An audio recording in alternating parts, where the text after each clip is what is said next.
Hi, I'm Cynthia Perkins, and I'm speaking to you on behalf of the Environmental Action Initiative at King's Chapel. We are so happy to see everyone who's turned out for this talk and also everyone who has participated all week in this Earth Day celebration. This is the 51st Global Earth Day. It started in 1970. And right now there's over 193 countries around the world participating and celebrating today with all kinds of activities to restore the earth. That's the theme for this year's Earth Day. Raising awareness, taking action, and shining a light on all the issues of our environment that are so critical for life in our world as we know it. I want to read a quote to you from Wendell Berry, one of Dick's and my favorite authors, poets, and environmentalists. The care of the earth is our most ancient and most worthy, and after all, our most pleasing responsibility. To cherish what remains of it and to foster its renewal is our only hope. That's Wendell Berry. And that's kind of the theme and the spirit that kind of catalyzed the Environmental Action Initiative to put together a plan for this Earth Day week. And actually, the Earth Day week started Monday. We basically planned 3 focuses: some action items, some education, and then a celebration. So action, educate, and celebrate. And Monday, there were 8 amazingly active ladies on the Charles River picking up flotsam and jetsam from the river and little micro trash. We were explained we needed to pick up micro trash as well. And for like 2.5 hours, we were there taking part in the Charles River Conservancy cleanup. It was great fun, and especially fun to see people in 3 dimensions, people that we know and love. You know, it was great. And then when Bill Wilson offered to give this talk, I mean, it just sort of motivated us to pull the plan together. So we're totally thrilled to have Bill giving a talk today. And then many hands came together to put together this virtual art show. And we'll tell you more about that after we hear from Bill. So Kent is going to walk us through some of the technicalities of our meeting today. And again, thank you so much for being here and participating with us for this Earth Day. Thank you, Cynthia. So just a couple of technical things. We will be recording this for future viewing. I hope that's all right with everyone. If anybody has a question during the talk, if you could write it in the chat, then Cynthia is going to be monitoring the chat and asking your questions after Bill's finished his initial presentations. If we have time, we'll just open it up to general discussion. We'll have to see how the time goes. And then after Bill's talk, we're going to give a very brief introduction to the art show called Celebrate the Earth that Cynthia has been leading, and give you information about how to view that. So stay on, don't switch the channel. Okay, so Bill Wilson is going to be speaking today, and we're very fortunate to have him. He's a very long time member of King's Chapel, former resident of Beacon Hill, and he has been working for many years now with a company called Birds and Beans Coffee, which has engaged with small farmers in Central America and South America, and practicing a form of regenerative agriculture. So he's going to tell us what he's learned in these years of experience and how regenerative agriculture, how important that is for the future of our planet. So thank you, and over to you, Bill. And remember to put it on speaker view and mute. Thank you. Thank you very much, Ken, and Cynthia for the introduction. I think I'm off mute, and I'm on speaker view. I should be. Okay. Yeah. So the King's Chapel Environmental Action Initiative is something I'm really proud and in fact honored to be involved with, because I think like so many things today, it's hard to know what to do about making things right. And I have to say, since we joined under the leadership or spiritual guidance of Senior Minister Joy Fallon, I've found King's Chapel and the people that are members to be really the kind of people that can care about things and try to make the world a better place to live. And I think that's what Earth Day is all about. I think oh, by the way, the music is also very good at King's Chapel. I think that's though what Earth Day is all about. The idea of Earth Day, as we all probably know, started in the late 60s, and the first Earth Day was in 1970. And in 1970, Madeline and I had been married for 6 months. We were living in the West Village. And on the evening of Earth Day, we went up the street 2 blocks to 14th Street. And there was a wonderful crowd of people there. And we were all going to save the planet, end the war. And the music was pretty good too. So the music hasn't gotten any better. We haven't saved the planet. We ended one war and we started a lot of other wars, but it's spring. It's a time for hope. And what I've been impressed with this year is there feels like there's a lot more Earth Day good vibes going on around the world in our community and our communities. The thing we're going to talk about today, or I'm going to talk about today and answer some questions, I hope, is now called Regenerative Agriculture. When I started Birds and Beans Coffee with some partners, I didn't know that there was such a thing as regenerative agriculture in title. And what's become clear to me since 2008, when we started off, is the right kind of agriculture can probably do as much as anything in the world in terms of mitigating climate change. The right kind of agriculture can, first of all, disregarding the myths of giant agri, can feed the world. Second of all, it doesn't have to be an extractive industry. It can be a regenerative industry. And that's what we're doing with our coffee. So I wonder what kind of coffee you had this morning. It probably wasn't bird friendly, although with some of you I know it was. So in 2008, I found out about the bird friendly coffee certification. And I called a man who's become a friend and a colleague, Scott Weidensaul, a naturalist and an author. He's written a wonderful book called Living on the Wind. And he's got a new book out now called A World on the Wing. And he's obsessed with birds and owls, particularly, and migratory birds. And I found out about this bird-friendly coffee certification. And I called Scott, and we got together and we talked a few times. And he said, yeah. He said,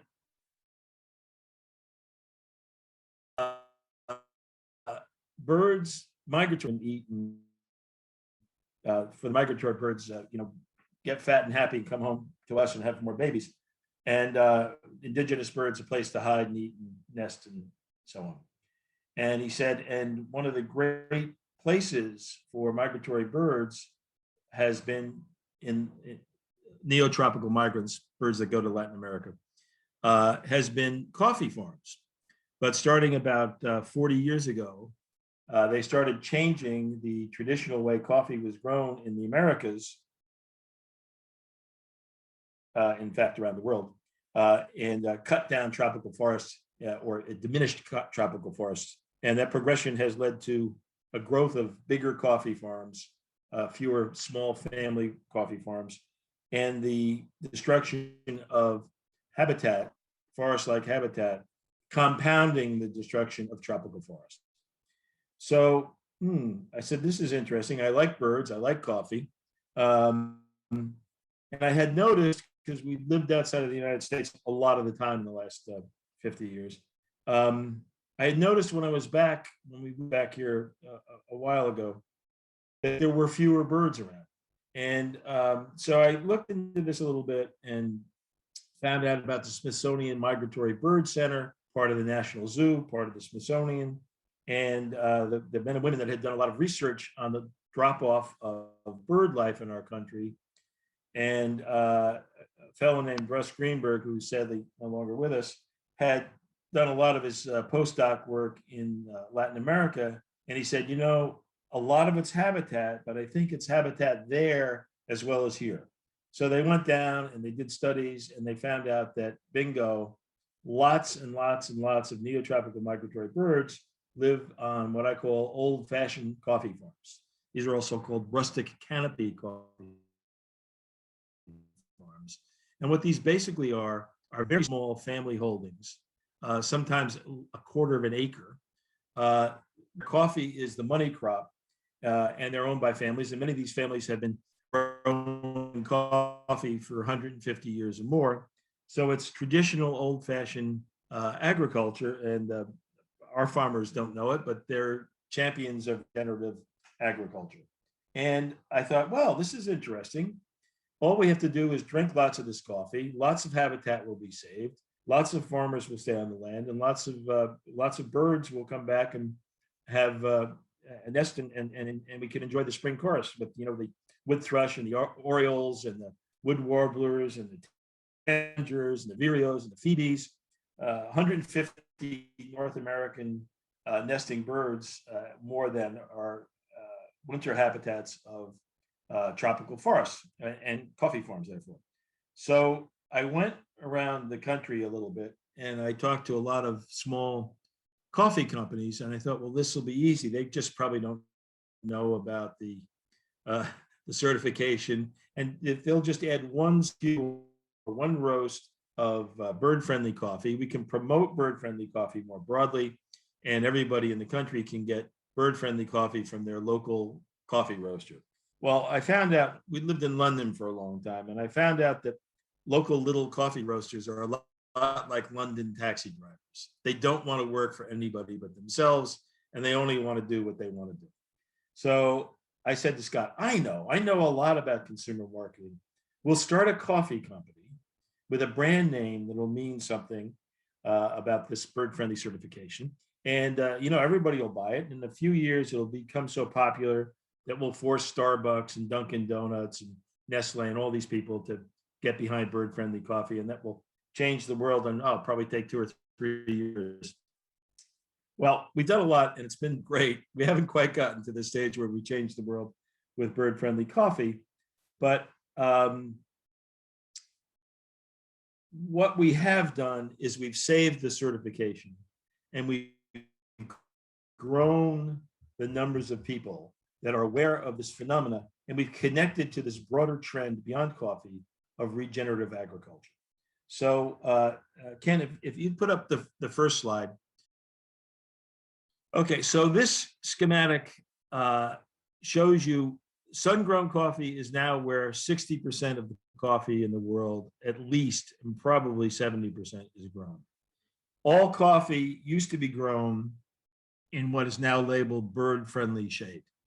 The traditional way of growing coffee for centuries was to put coffee plants, clear a little bit of undergrowth, and put coffee plants in the tropical forest. 2 reasons for this. One, coffee doesn't fix nitrates, so it had to live in a symbiotic relationship within a forest. And 2, it was a kind of a perfect environment because coffee traditionally is not sun tolerant. So a tropical forest, like the bird-friendly shade schematic you see there, has all the features that you need for a regenerative agricultural system, in this case for coffee. Could be for bananas, it could be for other things. You know, the top canopy, the high trees break the rainfall. The others, in addition to the high trees, provide bugs for birds to eat and grow, and shade, and the bottom, thrives, in this case with coffee. And what you can see here is the studies that the Smithsonian has done, scientific studies. I'm neither a scientist, an ornithologist, or an agroeconomist, but I've learned a lot. So far, they've registered 243 bird species that live in bird-friendly coffee farms, as opposed to 61 that are found on sun-grown coffee farms, and that's 61 declining, and 79 in things that are partial shade. So clearly, this system of bird-friendly shade is the right way to grow coffee, at least for neotropical birds and indigenous bird species. Now, why is that important? That's important because since 1970, in North America, we've lost 3 billion individuals of the bird species that live year-round or migrate to North America in the spring. So we've lost 30% of the bird population of North America. And there's 3 big reasons for it. One is loss of habitat. The second is chemicals, chemical agriculture. And the third is a combination of a lot of other things like window loss, birds flying into windows, pollution that's not just caused by agricultural chemical, but the oil industry, the lack of bait or fish in the sea has had a terrible effect on seabirds. So we're losing birds, and that means we're losing life, and that's a bad indication for Homo sapiens. Now, the birds that we know and love have been around, literally been around for millennia. We haven't. And the rate we're going now, which is why Earth Day is so important, is we won't. Ken, if you take the slide off, that'd be great. The thing we want to do here is drink and eat and live in a way that allows us to have a sustainable natural system. And it's not just bird-friendly coffee that can do this. There are a lot of other things that we can do in the food sector that make a difference. 3 places I advise you to go to if you're interested are, there's a movement called the Real Organic Project, which is 500 farmers across the country that have united to push the standards of organic higher than the USDA organic system wants to go. And they've got lots of stories there on why this is critical, why soil health is critical.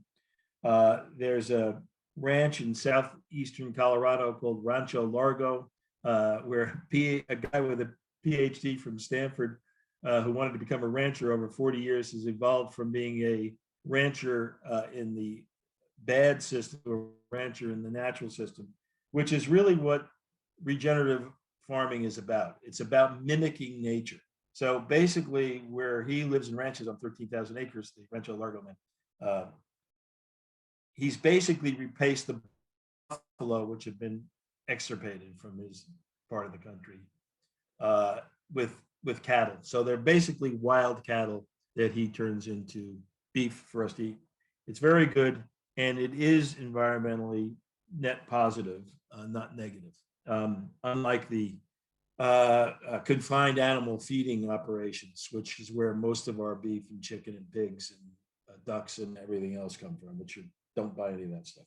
So today at Birds and Beans, we have a modest business that's growing.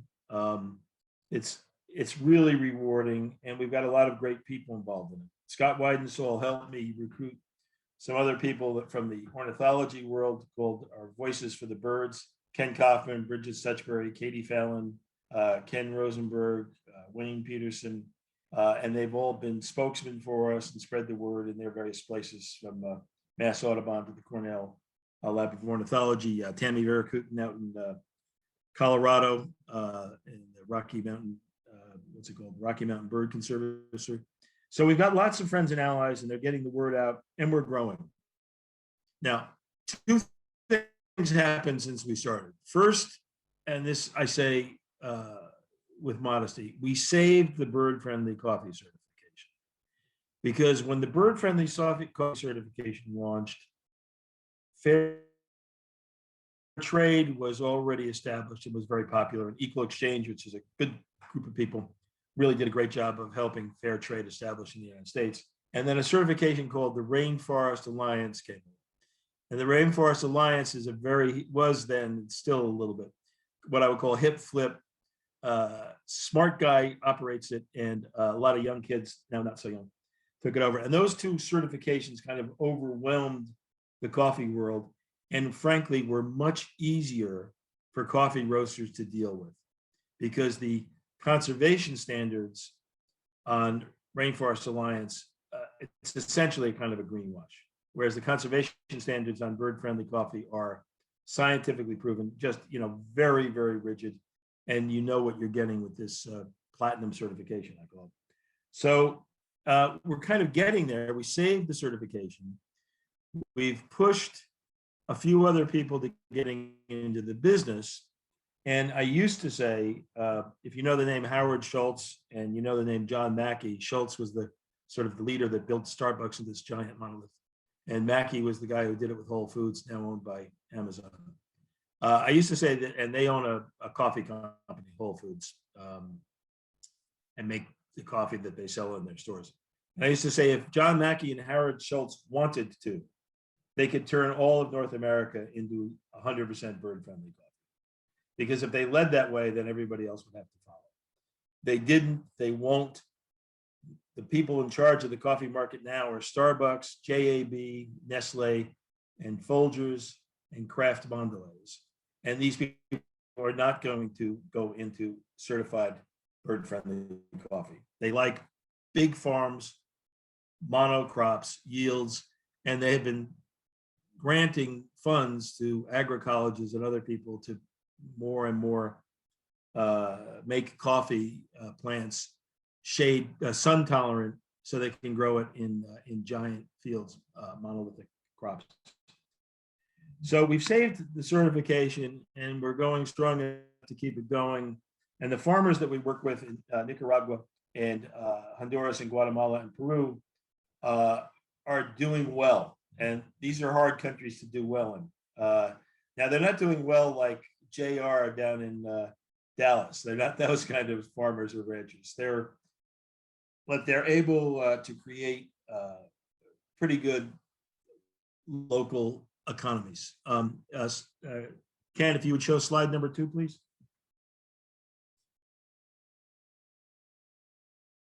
So this photograph taken by Scott Weidensoul on one of our trips to Nicaragua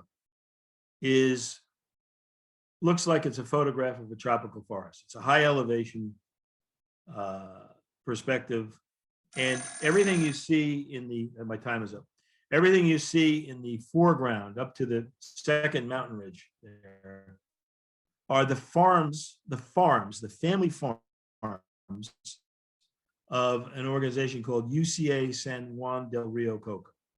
And a guy named Robert Rice, who did a lot of postdoc work in Nicaragua, when we got interested in bird-friendly coffee, went up there and got this co-op interested in bird-friendly by promising them we would buy some of their coffee at a very high price. He got them certified. We bought the coffee. They are thriving by the standards of Nicaragua. They have several thousand farmers in their co-op. Again, some of the farms are a quarter of an acre. Some of the farms are 2 or 3 or 4 acres. And they've turned the whole region into a much more productive organic coffee farming region, which is more and more becoming bird-friendly certified as well. So these farmers have created a dynamic that means there's a lot of work for local people that don't own land. And forget what Ollie North said and Ronald Reagan said, the Sandinistas put in a minimum wage for coffee pickers, and shade-grown coffee, bird-friendly coffee, requires a lot more labor than sun-grown coffee. And so you've got this town, San Juan del Rio Coco, in this state, as they call it, department, as they call it, state in Nicaragua, Madrid, which is really a very stable, little local rural economy, and they're selling lots of coffee to us and to other people at very high prices by coffee standards. So, for example, we're paying about $1 more per pound than Starbucks or JAB or any of the others would pay for similar grade coffee. So this is what regenerative agriculture looks like in the coffee business. And so when you drink your cup of coffee, I think you need to know where your coffee is coming from. And you can take the slide away, Ken. This slide, take it away, please. And what happens when we drink bird-friendly coffee? First of all, coffee's great, tastes great. Drinking coffee is great. Drinking coffee with friends is even better. And we get some secondary benefits from drinking bird-friendly coffee, which is also, by the way, certified fair trade and organic. Ken, if you put up the third slide, please. So what happens when you order a cup of coffee in the morning is bird-friendly? What happens is you're saving neotropical, migrant, and local bird species. You're conserving forest and habitat for not just the birds, but other flora and fauna of the area. When we go to these farms, I always joke that they've stocked them with birds and filled them with every plant in the country. They're little miniature habitats of great beauty and preservation. Keep toxic chemicals out of the ecosystem. The way our coffee is processed, the pulping takes place in a closed system, and the pulp and everything goes back into the organic fertilizer that the farmers create for their farms. We support farm families and local communities, and we preserve healthy microclimates, because obviously these coffee farms are carbon sinks. Now, point 4 for Scott Weidensoul and myself has become the thing that we actually care about the most now. Why? Because with bird-friendly coffee, high-priced coffee grown by small farmers, they can support their families and their workers. They can send their children to school. They can get inoculations. They can keep people on the land. Now, San Juan del Rio Coco is up on the Honduran border. And if there's no work in these small, I would hardly call it a city, this town, then people have to go to Managua to find work. And if there's no work in Managua, then people have to go someplace else to find work. So every time a giant agrisystem gets created to get higher yields in Latin America, we get more people taken off the land that don't have anything to do. And that's part of the economic migration problem that we have. Kent, you can take that slide away. And what I'd like to do is end this little talk with one point. One of my heroes, we don't need this slide either. Everybody knows. Thank you. One of my heroes is Rachel Carson. And it was 52 years ago that Silent Spring was published. And when Silent Spring was published, a Supreme Court Justice, William O. Douglas, recommended it and lauded it. Audubon put excerpts in their magazine. The New Yorker put excerpts in their magazine. And it was, some of you are old enough to remember Book of the Month Club. It was the Book of the Month Club selection.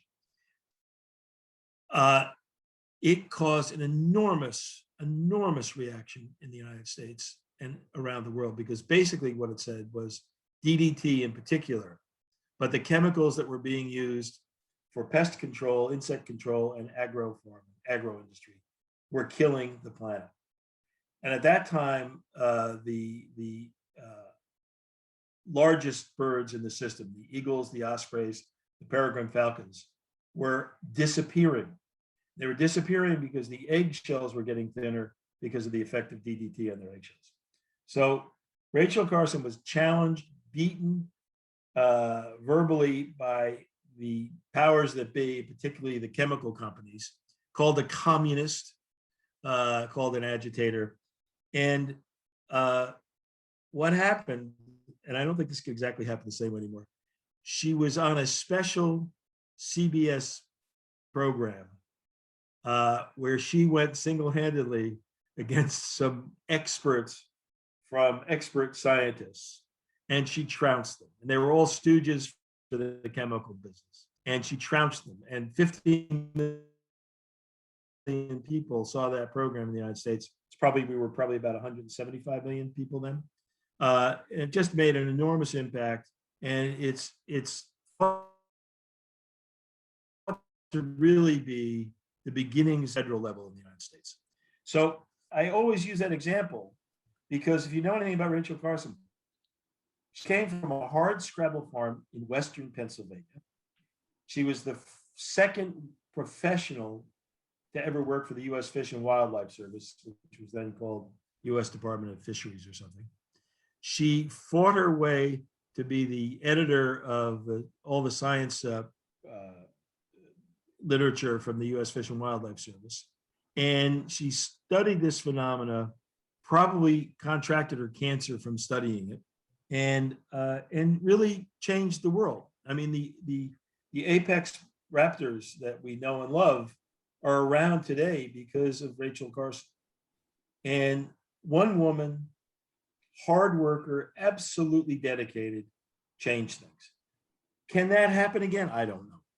I don't understand the world we live in very well, but that might be able to happen again. So coming out of that, another interesting person, a guy named Carl Safina, who's a scientist and an ornithologist and an ecologist, always uses, he kind of paraphrases it, but he always uses a phrase from Gandhi, which is, what we each do seems insignificant, but it is most important that we do it.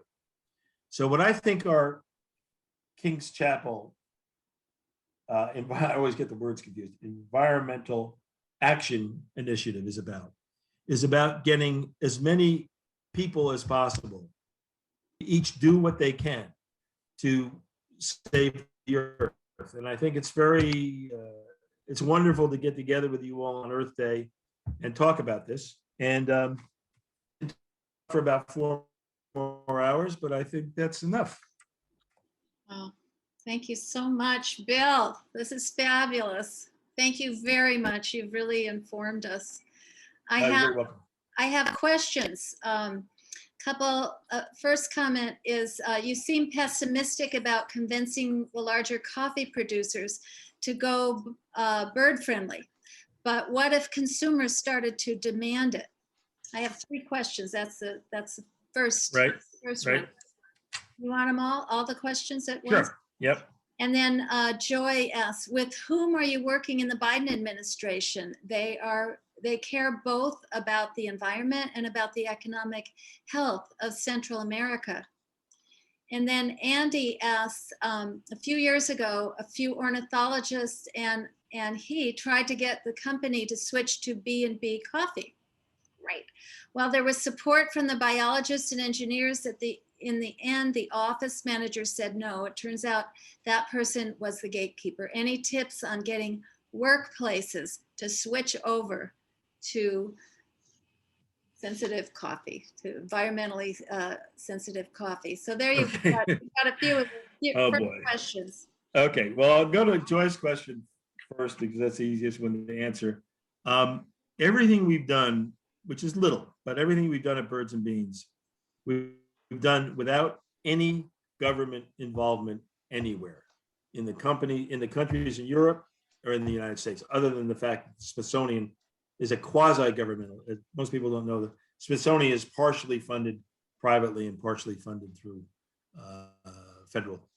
But so we're not kind of involved in that right now, and I don't know if we will be, but we did try before the penultimate president was around to get into things like the U.S. Fish and Wildlife Services runs a massive conservation school down in West Virginia, and we had one of our friends at U.S. Fish and Wildlife tried to get us into the stream there. They have big dorms, they drink a lot of coffee there in a year, and that institution, like most large institutions, has outsourced all of its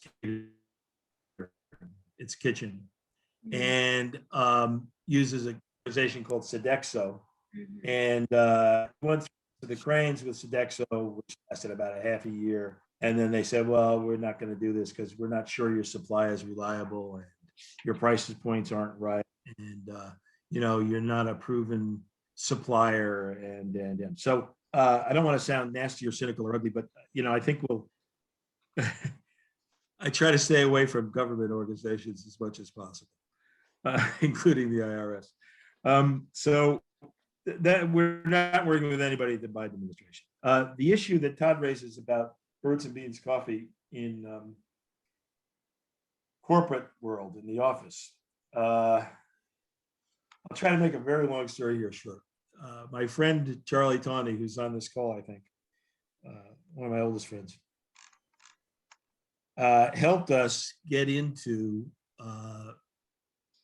General Electric. Charlie's based in Fairfield County, and General Electric used to be based in Fairfield County. And we found a person there that was sort of an environmental warrior, sort of, and she said, "Well, we've got to get GE uses K-cups, Keurig cups, all around the world. They have a worldwide commitment to Keurig cups. So every cup of coffee served in a GE office everywhere around the world, which is probably several 100,000 employees at least, is a cup, which is environmental disaster." So we worked on this, and we found through a couple of people, Baronet Coffee down in Hartford, and a small coffee processor in Maryland. I found our way to Bunn, who's family-owned business that makes coffee making machines. And we found that these machines that use pods instead of K-cups, so the completely compostable pods were available. And so this woman working with us talked us into getting bird-friendly, organic, fair trade coffee in pods into GE. And we started as a pilot in the headquarters office of what was then called, I think it was called GE Capital. That was the first part of GE that disappeared before they moved to Boston. And it was like very hard. And then Charlie generated a list of very good contacts that he had through things that he had done of other companies in Fairfield County. I think we went to 6 or 7 other companies at a very high level. And we couldn't get into the other companies. We got into one very small architectural firm who still uses our coffee without the pods.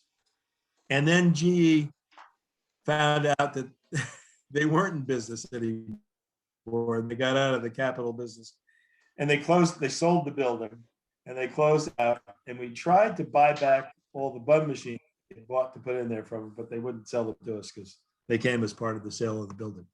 So with that experiment, and with the U.S. Wildlife Service facility down in West Virginia, we said, we're going to focus on 2 things. We're going to focus on direct consumer, which is about 65% of our business now. We have customers in all 50 states, and classes, 2 classes basically of family-owned small trade. Our wild bird stores, both Wild Bird Unlimited and independent wild bird stores. And we have about 60 or 70 of those. And we have a chain based in Colorado called Natural Grocers, which is what Whole Foods pretends it to be. They're good people. We have our coffee in there. And then the rest are in mom and pop grocery stores across the country, and nature center stores. So for example, the Mass Audubon store in Lincoln carries our coffee. It hasn't been open since the pandemic started, but when they're open. That was one of the questions, Bill. Are you connected to the Audubon Center in any way? That was one of the questions. Yeah. We have a good relationship with Mass Audubon. We had a program with them, and this is, anybody has any ideas on it, really like some feedback. So early in the stage, one of our voices of the birds, Ken Kaufman, gave a talk at Mass Audubon's annual Bird Geek gathering, which that year was held out in Worcester. And it made a big impact. And then we made a contract with Mass Audubon to, have them support our coffee and us support them. So it was money for money, basically. And Mass Audubon at that point had 35,000 family members. And, I'm not math, but we could do the numbers pretty easily. We thought, well, 35,000 family members, we'll probably pick up 3 or 4 or 5,000 customers here. This was kind of year 2 of our business. Well, we picked up about 35 customers. I don't want to be cynical. I mean, I don't want to die a cynic, but some experiences really push you in that direction. And we really can't figure it out. Honestly, we spent a lot of time on this. Why certain kinds of organizations and certain kinds of people that you think would really be inclined to get behind this just don't get behind it with the gusto that we want. But of course, that's from our perspective. Everybody has a million things on their plate. Everybody has other things they're doing that are good. But we do continue to roll, and I said in 2009, when we had about 50 customers, I said, well, if there's 50, there's 500. And then when we got to 500, I'm talking about individual customers. I said, if there's 500, there's 5,000. And then I said, when we got to 5,000, if there's 5,000, there's 50,000. We haven't gotten to 50,000 yet. But I said, if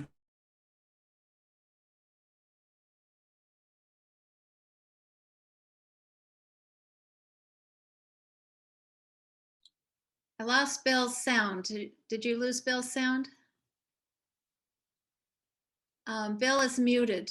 Yes, could you unmute, Bill? I was asked to mute everybody and that I couldn't help but mute you. Sorry. So anyhow, I said, I don't know where I was, but I said, if there are 500,000 direct customers, then we've done our job and we will force other coffee brands in certification. So, question, Bill, let me give you a couple more questions. Yep. Todd asked if there was a logo or symbol on the packaging, and Gretchen said that if you go to the website, you'll see that logo for coffee-friendly, bird-friendly coffee. So I think that one is answered. I don't know if you can bring that slide up. Does it have it, Kent? To look for. No, that's the next slide. Not there yet. And then the other question is, the larger question is, how do we get coffee makers to buy bird-friendly coffee? And then another question, let's see, I've got one new message here, is other industries. This is the coffee industry, but I'm sure it's similar across many different food, agriculture industries. And you're a part of this regenerative agriculture that is so important for the future of farming. And Betsy Peterson recommends that everyone watch this movie, Kiss the Ground, and it shows how wiser farming could save the world. Yeah. So we want everybody to take a look. So that symbol that Kent just put up was the penultimate iteration of the bird-friendly certification. There's a new one, which is a little square box. You can see it on our website. And there was a previous one, which was nicer than the last one. But they're all on our bag. Everything on our bag, we have USDA organic, fair trade, and the bird-friendly symbol. And if that symbol's not on the bag of any coffee that you buy, lots of coffee will say shade grown. But if the Smithsonian bird-friendly or shade habitat symbol isn't on the bag, then it's not certified as bird-friendly. And if it's not certified as bird-friendly, you don't know where it comes from. Now, there's lots of good coffee out there that's not bird-friendly because the roaster has to pay 10 cents a green pound to the Smithsonian to support the program, and a lot of roasters don't want to do that. But I think the idea of consumer demand and pressuring companies and supermarkets is it's challenging. It's challenging. The problem with supermarkets is they want us to sell them a bag of our coffee at a little bit more than we're paying the farmers for the green coffee in Latin America. So bring it up to Newark, New Jersey, send it up to our roaster in Maine, put it in a bag, send it to the store.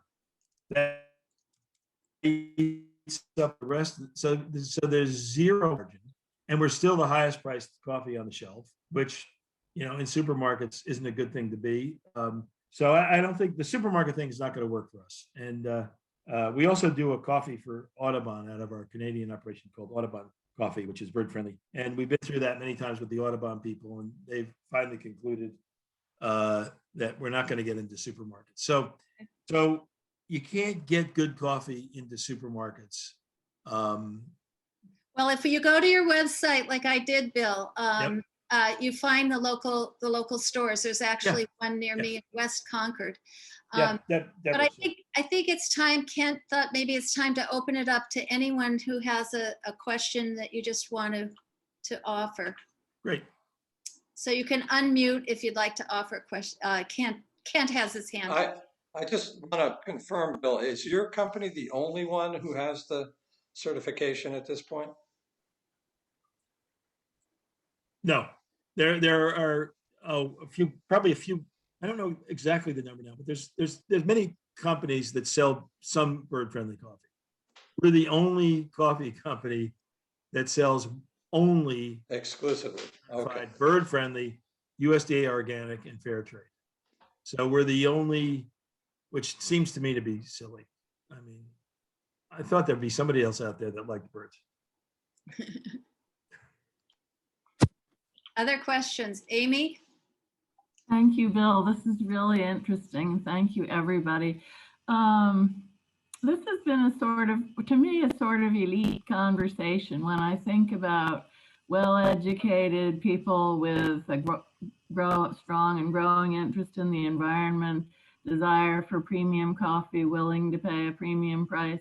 The coffee market is a very, very big and democratic market, and probably, I don't know, my guess would be that 80–90% of it is people who compete on price, really not that concerned about quality or the environment, maybe Dunkin' Donuts or Folgers Flakes or something like that. I'm just wondering how focused your message and your marketing is on the sort of super premium segment. Yeah, that's a good question. And I know you know a lot about coffee, especially the biggest company in the coffee world these days, JAB. I know something about them, not about the coffee business at all. Yeah. So the super premium coffees, Blue Bottle, I mean, and others, and even you know, more elite coffees, we can't compete with them because people don't see us. The people that buy those brands don't see us as in that category. So we're a niche within a niche. We're a niche within the specialty coffee business. Then there's the super duper, you know, hot hip brands, and then there's the local brands. And one of the things we don't compete with, and in a way, I don't want to compete with, is your local coffee roaster coffee shop. But I want your local roaster coffee shop to be bird friendly. And a lot of our customers have gone into their local friendly coffee roaster shop and said, why don't you have some bird friendly coffee? Because I really believe in this. And a lot of the times the answer they get is, well, we've been to the farms and we know they're shade and they're organic, so we don't have to buy that certification. And it costs the farmers too much money. Well, it doesn't. But even some really good companies, there's a company out in Wisconsin, they used to be called Kickapoo, but then they changed their name. And they're really good. They really pay a lot of money for their coffee, and they really do visit the farms. But they don't want to push the bird-friendly certification. I don't know why. Okay, we've got another question here from James. Yes, if and as the market for bird-friendly coffee expands as you're hoping for, and as you've started this in order to do you think that with that expansion, there's a way to decrease the unit cost while still keeping up social and environmental standards? No. Why? Because our base price for bird-friendly coffee that's also organic and fair trade is $2.60 a pound. That's what the farmer gets. Then you got to put it in bags. Then you've got to put it in a container. Then you've got to send the container to Newark, New Jersey. Then you've got to drive from Newark, New Jersey to Maine. Then you've got to roast it. 50 people working up the roastery. They're all paid above minimum wage. We have a 1K plan. They have health insurance. They get paid time off. We had to segregate the plant for pandemic. You can't do it. You can't do it. The only way you can bring coffee to the supermarket shelf the way they do, or to Starbucks, by the way, the way they do, is you've got to, screw the little farmer. And that's why the big farmer takes over. That's why the big coffee takes over. That's why big agri takes over. In Brazil, which is the largest producer of coffee in the world, by the way, doesn't produce any bird-friendly coffee. They've taken away all the forests to grow coffee. They juice it up like crazy to get high yields. And now they've imported technology for Italy that was developed to shake olives out of the tree without pickers. And they run down the rows and they wrap this picker around the coffee bush and they shake the coffee bush and the cherries fall out into a basket. And they take the cherries to a massive pulper. And then they take the coffee beans and throw them into a massive wet processor and then dry processor, and they put them in giant containers. Well, yeah, that's scale, and that's how you can bring some coffee to the supermarket shelf. It's pretty good for $10, but the farmer's getting hammered there, and all little people that work in the small industries associated with it along the way are getting no jobs. Right. Bill, let me give you the last question, or it's a comment. There's a subscription process to order your coffee and have it sent to your home on a regular basis. Every 2 or 4 weeks. What if a couple in a household drinks 4 big cups of coffee a day? How often should they receive a new bag? Just give us that number, and we know where to go to order.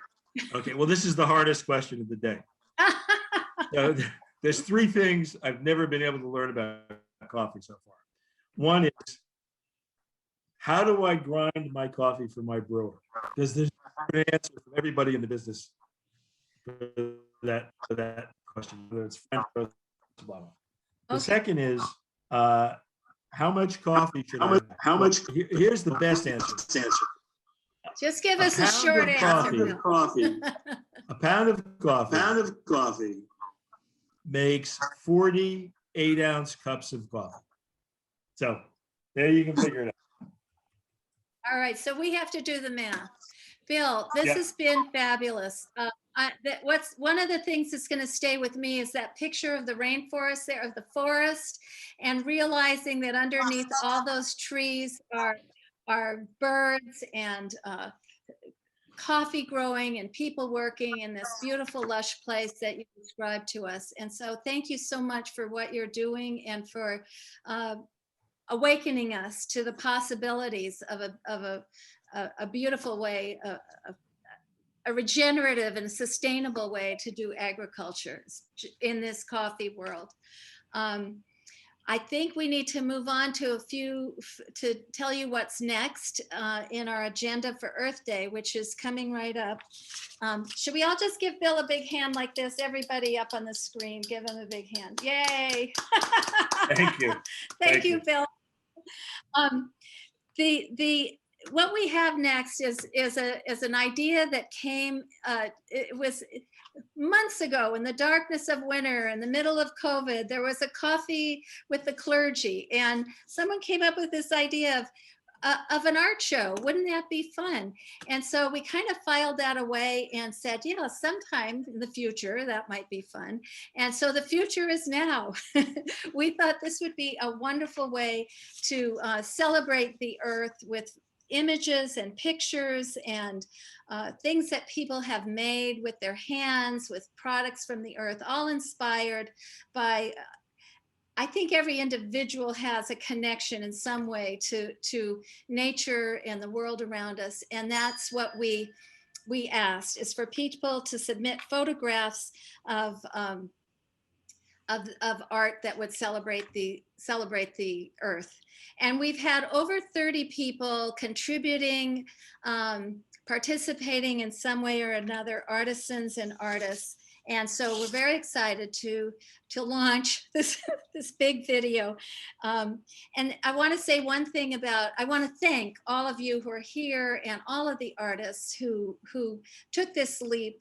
The first piece of artwork that came in was from a man who's, I don't know if you call him a member of, but he's an attendant at the Common Cathedral.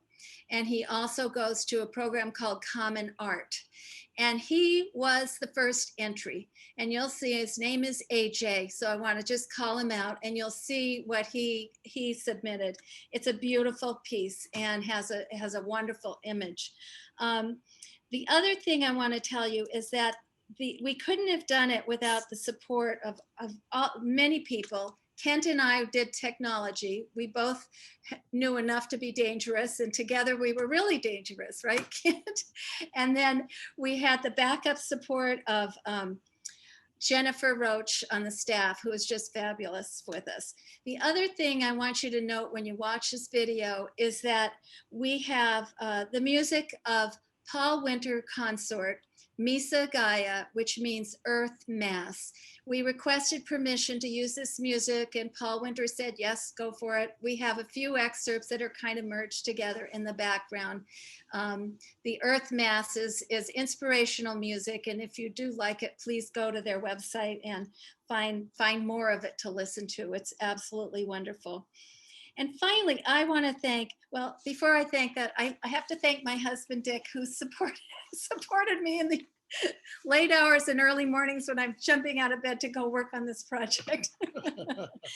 And finally, I want to just say, before I turn it over to Kent to say a few more things about the Environmental Action Initiative, that the leadership at King's Chapel is so supportive and so generous in opening resources and opportunities for us at King's Chapel to come together as a community of faith to experience the love of God in so many ways, and in so doing, experience the love we have for each other.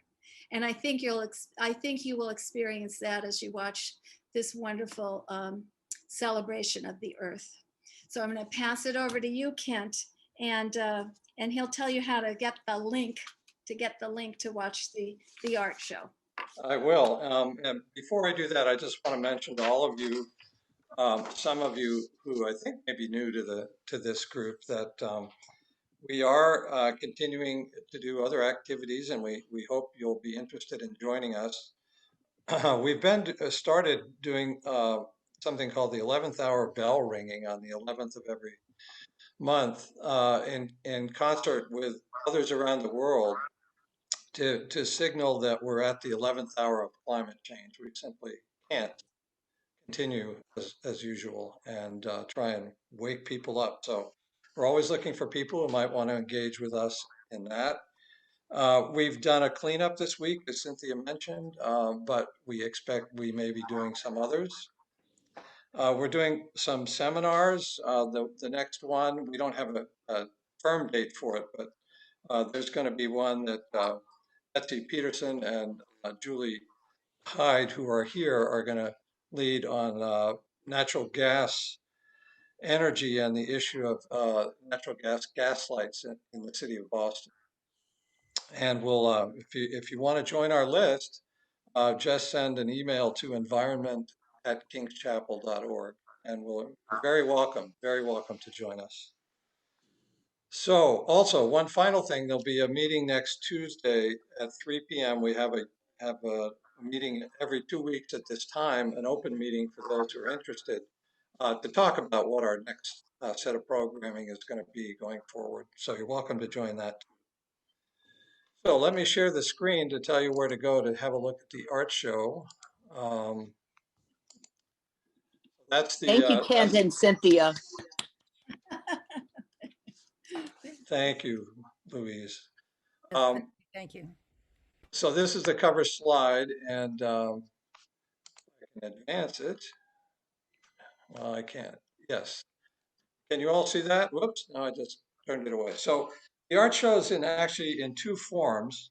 One is in video form. It's a YouTube video, and it's actually on, as we speak, on the King's Chapel website. If you just go to the front page, you'll have a link to the video, or you can also go to the King's Chapel channel on YouTube and find it. And that's the actual URL there, which I can put in the chat. But it's ready to go. It's a 14-minute and 29-second show. Cynthia's done an incredible job of selecting the music, and I hope you like it. Then there's also a PDF. That link I think may be up by now, but if not right this second, it will be any moment now, which allows you to view the show in PDF form and go at your own pace. What this one doesn't have is, of course, the music. So this is more for viewing with your own music. So that is it. Thank you, everyone. So thank Thanks, you. Steve. Thank you so much all for coming, and we hope we'll see you all again soon. And thank you especially to Bill. That was a wonderful talk, and I still think we got to figure out a way to scale it up. Thank you all very much. Thank you. Wonderful. Thank you. Bye, Take care.